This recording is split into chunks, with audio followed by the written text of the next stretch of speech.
मित्रों, महाभारत से जुड़े ऐसे कई रहस्य हैं जिनके बारे में बहुत ही कम लोग जानते हैं। ऐसा ही एक रहस्य पांडवों से जुड़ा हुआ है जिसके बारे में जानकर आपको बेहद हैरानी होगी।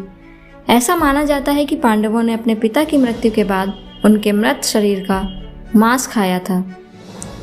लेकिन उन्होंने ऐसा क्यों किया था, ये जानकर आपको और भी ज़्यादा हैरानी होगी। वीडियो में आगे बढ़ने से पहले हमारे चैनल को सब्सक्राइब करना ना भूलें।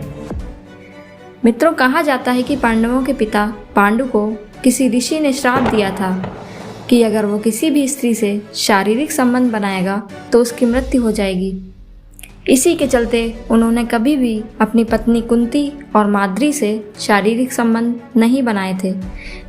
लेकिन कुंती को ऋषि दुर्वासा ने वरदान दिया था कि वो किसी भी देवता का आवाहन करके उनसे संतान प्राप्ति का वरदान मांग सकती है। महाराज पांडु के कहने पर कुंती ने एक एक कर देवताओं का आवाहन किया। इसी प्रकार माद्री ने भी देवताओं का आवाहन किया। तब कुंती को 3 पुत्र युधिष्ठिर, भीम और अर्जुन मिले और माद्री को 2 पुत्र नकुल और सहदेव मिले।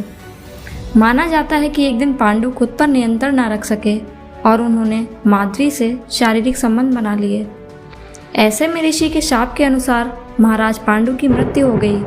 जब पांडु की मृत्यु हुई तो उनके मृत शरीर का मांस 5 भाइयों ने मिल बांट कर खाया था।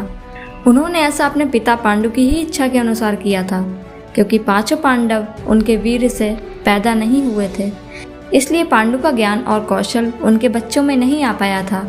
इसलिए उन्होंने अपनी मृत्यु से पहले ऐसा वरदान मांगा था कि उनके बच्चे उनकी मृत्यु के पश्चात उसके शरीर का मांस मिल बांट कर खा लें, ताकि उनका ज्ञान उनके बच्चों में चला जाए। पांडवों द्वारा अपने पिता का मांस खाने को लेकर 2 मान्यताएं प्रचलित हैं। पहली मान्यता के अनुसार मांस तो 5 भाइयों ने खाया था, लेकिन सबसे ज़्यादा हिस्सा सहदेव ने खाया था। जबकि एक अन्य मान्यता के अनुसार सिर्फ सहदेव ने पिता की इच्छा का पालन करते हुए उनके मस्तिष्क के 3 टुकड़े खाए थे। पहले टुकड़े को खाते ही सहदेव को इतिहास का ज्ञान हुआ, दूसरे टुकड़े को खाने पर वर्तमान का और तीसरे टुकड़े को खाते ही उन्हें भविष्य का भी ज्ञान हो गया था।